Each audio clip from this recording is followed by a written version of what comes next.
Well, we're glad you can join us again for another week in our Wonderful Day in the Lord broadcast as we're looking at the life of Job. And we're really not in a very happy place in the book of Job right now. We're glad that if we can look ahead and read the conclusion to this book and get a very different picture. But right now we're dealing with a man who's struggling.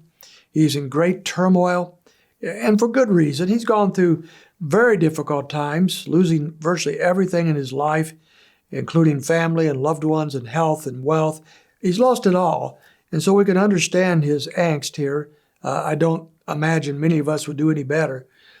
But he's now, we're seeing even more within his inner heart, his self, his thinking, that he's confused about God. He's confused about himself.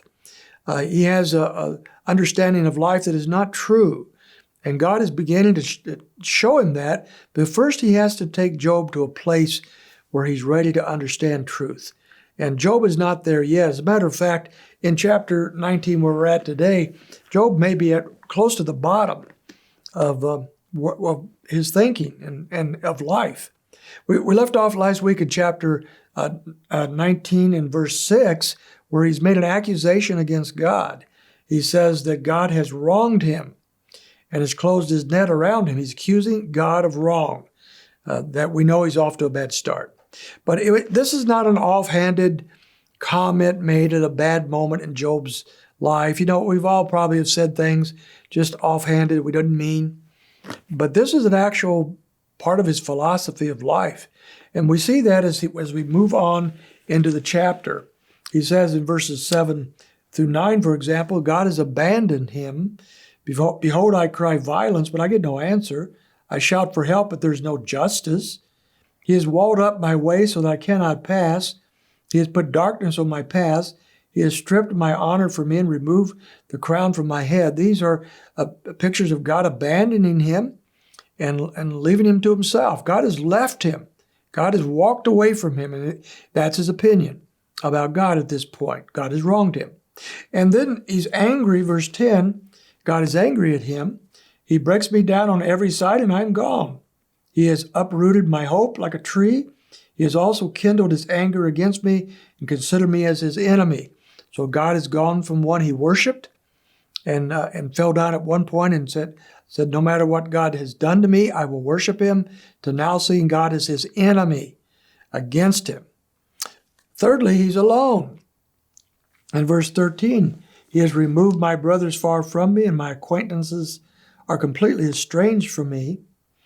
My relatives have failed. My intimate friends have forgotten me. Drop down to verse 17. My breath is offensive to my wife, and I am loathsome to my brothers. Even young children despise me, and I rise up, and they speak against me. All my associates abhor me, and those I love have turned against me. He is feeling absolutely and completely alone. This is to be alone, to be truly alone with no one who cares for us is an awful thing. Very few people can handle such a thing. Job looks at his life and he sees that his wife is offended and she's apparently walked away. He's lost his friendships. He's lost his children. He's lost everybody who ever cared for him. Even these friends who have come to talk to him, they're just piling on the stuff on him. Children even make fun of him. Everyone he's ever loved is turned against him. He's alone, and he blames God for that.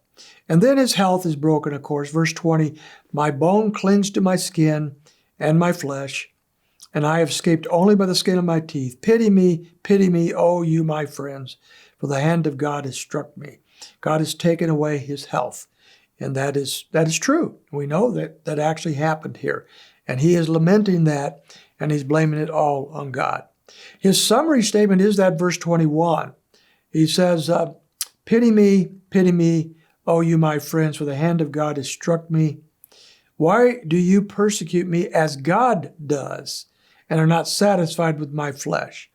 So he's saying that God has persecuted me, and now you, supposedly my friends, are jumping on with God to add to my misery and my unhappiness. So Job, I think, is pretty much at the end of his run here, the end of his thinking. But there's going to be a glimmer of hope that we'll pick up on tomorrow. So I hope you can join us.